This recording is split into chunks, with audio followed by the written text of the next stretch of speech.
This is Retirement Roadmap Radio with Mark Fricks of Master Plan Retirement Consultants. Listen in as we address your retirement concerns and provide insight to help put you on the path to achieving your retirement goals. And now, Retirement Roadmap Radio. Hey folks, welcome back and thank you for joining us. My name is Evan Fricks with Master Plan Retirement Consultants, and with us, as always, financial advisor Mark Fricks. Today we'll be discussing board games, specifically checkers and chess, and how those two classic games can give insight into how you plan for your own retirement.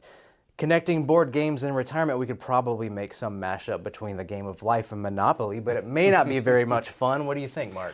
I hadn't thought about that, but maybe we should do a whole show on Monopoly and life or something like that. But no, not quite like that today, but it's really a cool discussion, a neat story, and I think it will really help folks understand the real, true picture of holistic retirement planning. Okay. So looking forward to it. Great. So bring us in a little bit. Let's start simply. What does checkers have to do with a retirement discussion? Yeah, so this is a story I came up with about a year ago that it really just came together in a way of explaining to people what they're doing now and what they should be doing in a very simple way. And so kind of what I tell folks is this. I say, when they come into our office or into our Zoom living room or whatever you want to call it, they walk in with a checkerboard under one hand and a bag full of checkers in the other. Mm-hmm. That's how I envision them coming in. So what does that mean? Well, what it means is the checkerboard kind of represents their retirement plan or future, and the checker pieces are their various accounts and assets. And the reason I say they come in there with a board under one hand and a baggie full of checkers in the other is they really aren't organized. Evan, I can't tell you how many times, and this is not like 1 out of 10, I'm talking about 9 out of 10, folks that come in to see us, they don't really know what they have. I mean, they know about this one big 401k at work, and they probably remember the small 401k where the spouse worked a while, and they know what's in their checking account. But the more we talk, the more we start delving into their assets and their dreams and goals, we start finding things that they had either forgotten about or just had lost or whatever. And all of a sudden we're finding, my favorite story is a couple that had probably about $600,000 in some 401ks and things like that. And so we started delving. I started looking at their statements, started looking at stuff from his work, and he found out he had a pension plan that had been frozen like 10 years ago, and there was a lump sum of $300,000 sitting in it. He had no idea. Wow. He loves us. He had no idea he even had it. And so he gave me half of it. No, not really. He did not. No, but we were able to integrate that into his retirement plan. So I guess what I'm saying is they come in, but they really don't know. I'm not talking about everybody, but I really don't know. So the first thing that we do, as you know, is we create a financial statement. Everything that they own, and then we start digging further, trying to find out, what else. We ask specific. Do you have any bonds? Oh, by the way, my grandmother used to buy me a bond every year. I think I've got about 30 or 40 of them at home in a drawer. Oh, well, let's find out what you got there, and things like that. I got this inherited IRA from my father 10 years ago, and it's just kind of sitting somewhere. And a lot of times they don't know where it's at, okay? Mm-hmm. So they're disorganized. So step one is to get organized. So I take that checkerboard, speaking from an imagery standpoint here, and we start setting the checkers where they belong, because I want to know what each checker piece is, not only from the investment type, the tool, how it's taxed, all of that. I want to understand what kind of fees are in it, what kind of commissions are in it. We want to know exactly and begin analyzing what they have, because if you don't know where you are now, you can't get to where you want to be. Well, what's step 2? Okay.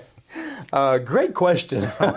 So step 2 is then I start taking, or we as a company and as a staff as well, we start taking each checker piece off the board and replacing it with a chess piece. So many people know how chess works, but basically in chess, whereas in checkers, every piece moves the same way. And I guess their old stuff, it mostly is just designed to grow. That's, you can move it 2 spaces at first and 1 space afterwards. So chess pieces each move in their own specific way. So like a queen can move vertically or horizontally as far as they want, or as far as you want to move that piece. A bishop moves diagonally. A rook moves a certain way. The knight moves. So they all have a way they move. So what's the point? We want to take those accounts, those checker pieces, and give them an assignment. That might be the best way to put it.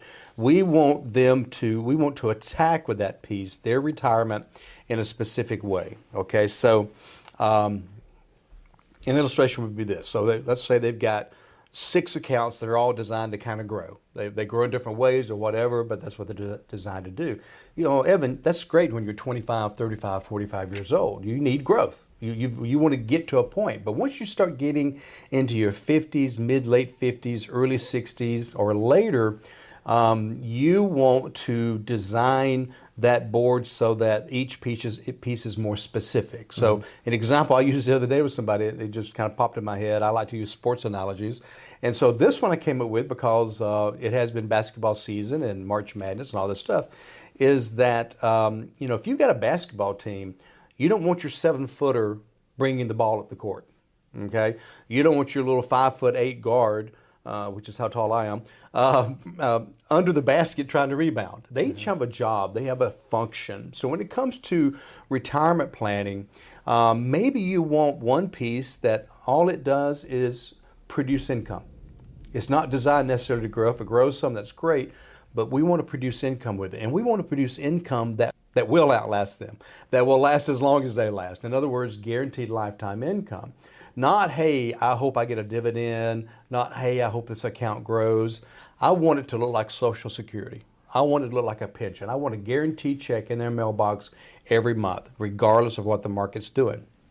So that could be one piece. And then we've got a similar piece maybe that is designed to kick in for income maybe in 5 or 10 years because of that ugly thing called inflation. And so we may have 2 or 3 pieces that are designed. So that income piece that begins in year 1 is a certain type of income producing piece, whereas the one that starts in 5 years is still an income producing piece, but it's designed to grow first and then produce income. So you can see there's even little nuances between each piece, so that's their job. And so instead of having 1, 2, 3, or 4 buckets that are designed for growth, we're going to have 6, 8, 10, 12 buckets that are designed for a specific purpose. Okay, and so that's why I come in with the chess analogy. Each chess piece has a job. So what's another example? Maybe we want a short-term growth bucket because, in the next 1 to 2 years, we're going to have something come up. I mean, it could be a trip. It could be, hey, we want to build an addition on the house. It could be we want to go to Europe or whatever. So it can't be aggressive. We don't need it to be down 12% when they need it.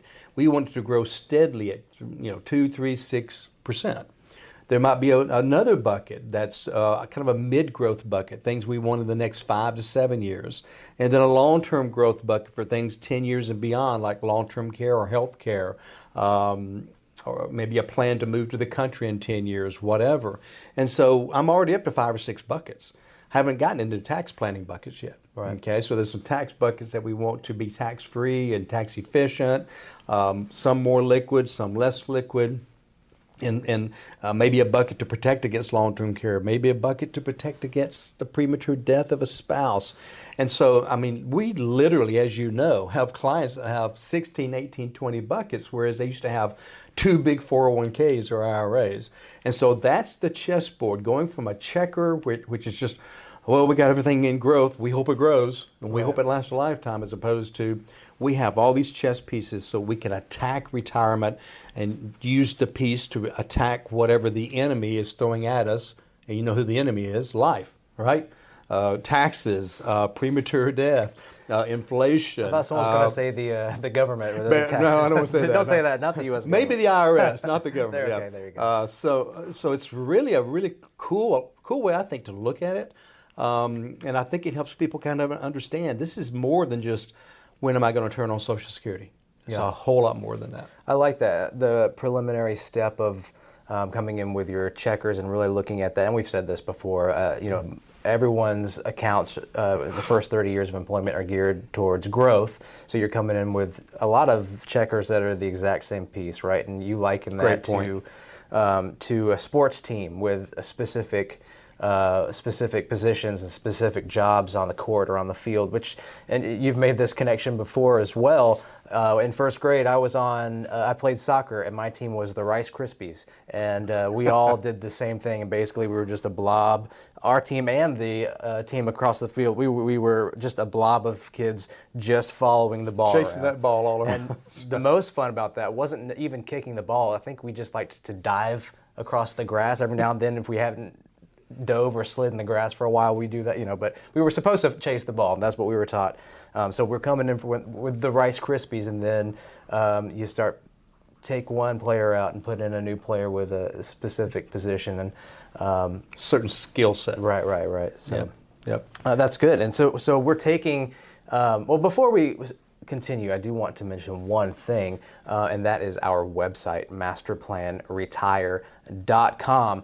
There are multiple links there, multiple retirement resources, education just for you, links to our YouTube channel, our podcast, Mark's radio show, hundreds of episodes, spans the gamut of retirement topics. Check that out. Again, that's educational resources just for you. So please feel free to check that out.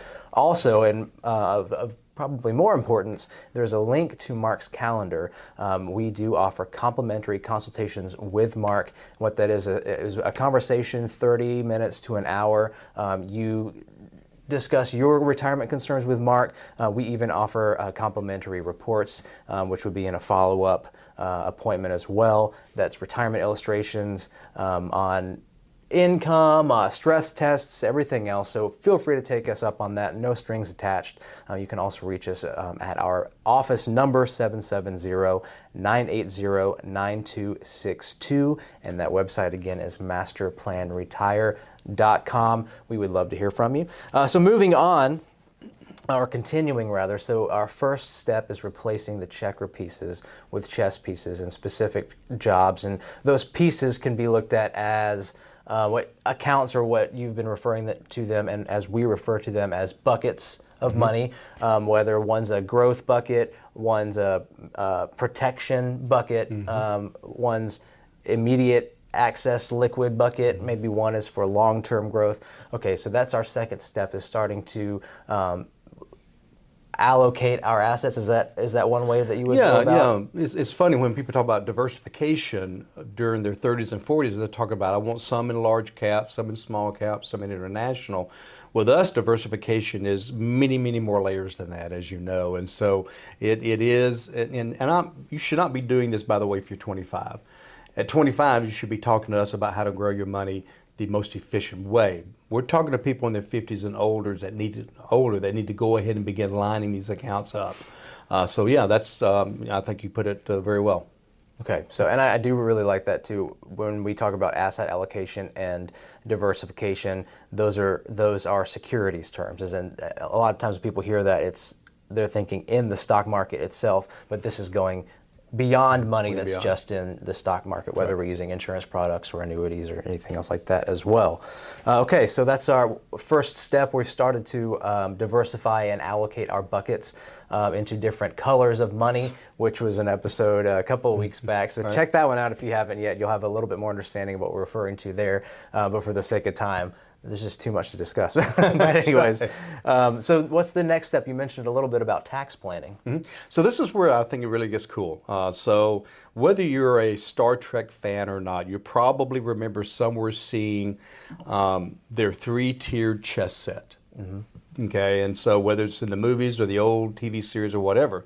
So I envision the same thing with us. So we have the flat board now, but I want to add another tier. And so the second tier we add is tax efficiency, tax diversification. So you just mentioned about different forms of diversification. Now we're going to introduce tax diversification. So in the old Star Trek series, they could move not only across the board, but to the next layer. And so it's multidimensional So is retirement planning. Okay, so the second level is, we need some of these pieces to move up here and become tax free. Maybe convert to a Roth, or maybe make it more of a tax deferred if it's a taxable account every year. And it's got to interrelate with that first layer. And so some of these accounts are going to move up, and they can move back and forth up here. So I love that vision. I'm not sure if I was dreaming about a Star Trek episode or what when that came to me, but I just said that fits perfectly. And now you can see why this is something that you don't just want to Google. You don't want to just, again, I've seen people that have retired and they just float along. The old California road trip we've told before, and we'll tell again. And so it's just another layer of complexity that if you're doing it on your own, you may be fine. Okay, it may work out wonderfully, but why take that chance? And why not maximize everything? I mean, even if you don't use up all your money, I got kids I want to leave money to. I got grandkids I've got multi-generations that I love, that I want to see getting, the things that we've worked for, and that Evan's family's working for, and the other families are working for. So it's the question I asked: do you want to see the IRS get more of your money, or you keep more of your money and your family keep more of your money? I believe in supporting my country. I believe in paying my fair share, but I think many of us pay more than our fair share. So that second level comes into being, and it's actually our second step when it comes to retirement planning. It's usually meeting 3 or 4 by that time. But I really love that analogy and the way that works. Yeah, I love that, the 3D chess set. I had a friend in college who made one. It was about the size of a coffee table. Oh, wow. We were clearly very popular with the ladies. And had a lot of time on your hands, too. Yeah, that's awesome. And so I really also like the idea of maximizing your tax efficiency.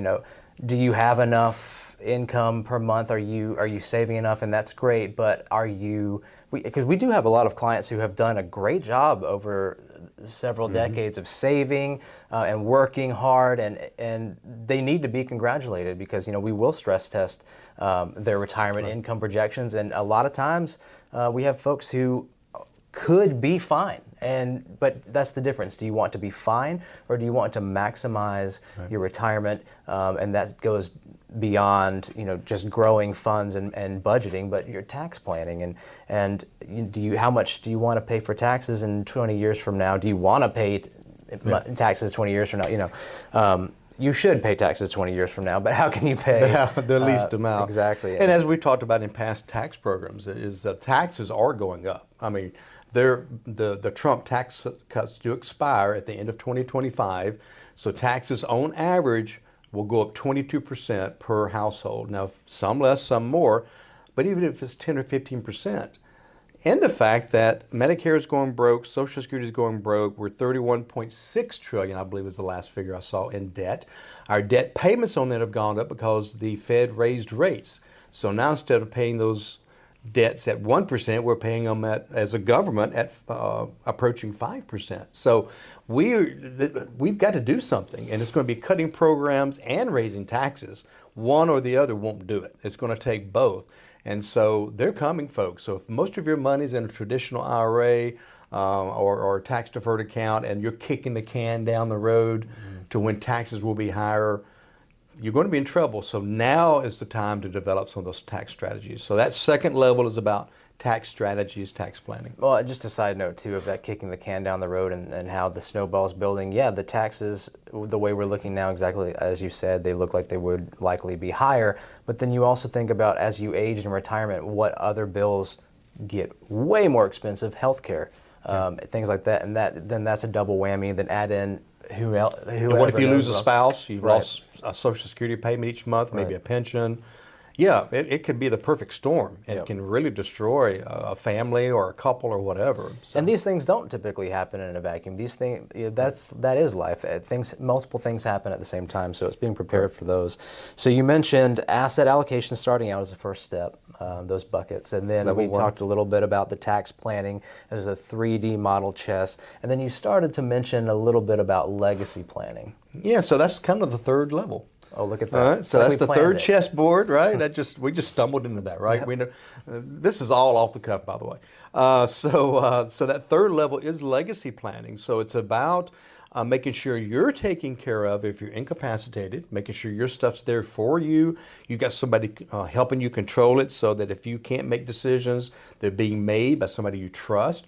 Even end of life decisions as well, but also making sure your stuff goes to the next generation as little taxed as possible and as little probate cost as possible.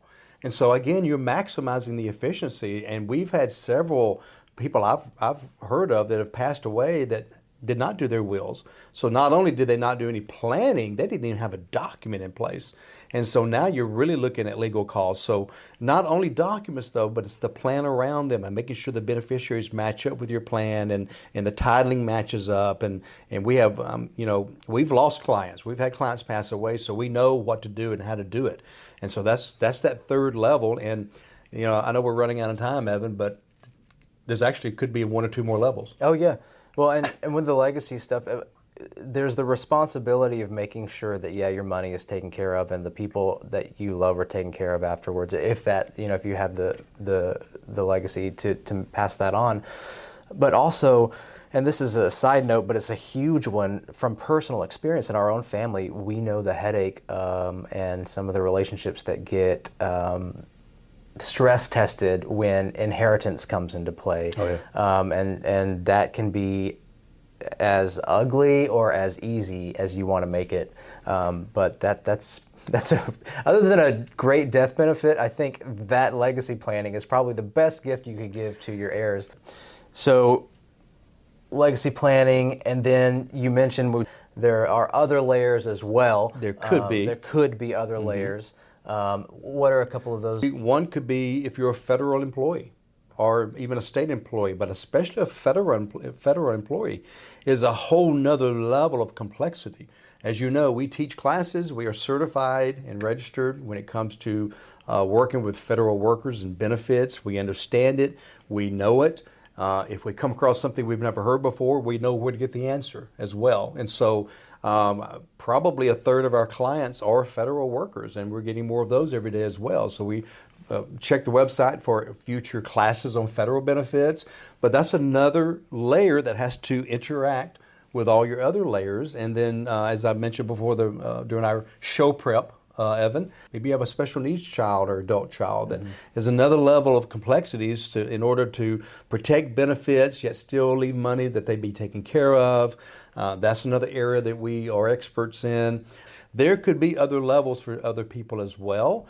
The three main levels, again, as you mentioned, is the basics of growth and income and Social Security, and then the next is taxes, the next is legacy planning, but you could have another 1, 2, or 3 levels to that as well. And even the first level you mentioned, growth and income and that asset allocation, income itself could almost be a whole different board game. It's huge. That's a whole different topic, a whole different conversation there. So that's great. That really gives us a kind of a look at the internal pieces of generally of the general retirement plan and how that's constructed and kind of the approach and philosophy and how you build that, and then how they come together as a plan overall. So I really like that analogy of the chessboard. Now, you promised you were going to build one or find one for us here in the office, right? I've found some really kitsch Star Trek themed ones, but they don't really match with the motif in the office. Right. But we'll see. I don't think it's not top of priority list, right? Yeah, there are a couple other things, but we'll get there eventually. Again, folks, thank you so much for joining us today. I want to reiterate that our website, masterplanretire.com, is there for you as a resource, whether you want to find out some info on your own retirement. There's Mark's Schedule Now button. Very clearly, Schedule Now. That brings you directly to Mark's personal calendar. Find a time that works best for you. It could be a Zoom meeting. It could be a phone call. It could be face-to-face in our home office. In fact, we'd love for you to come to our home office. We'll buy you a cup of coffee if you do. And Mark, are there any parting words you would like to leave with the audience today? Well, when you schedule a meeting, get your checkerboard, get your checkers, come in and see us. I'll show you how it all works, and we'll build you a 3, 4, or 5 tier chess retirement plan. How about that? So until we see each other again, remember always to plan well and prosper. Thanks for joining us.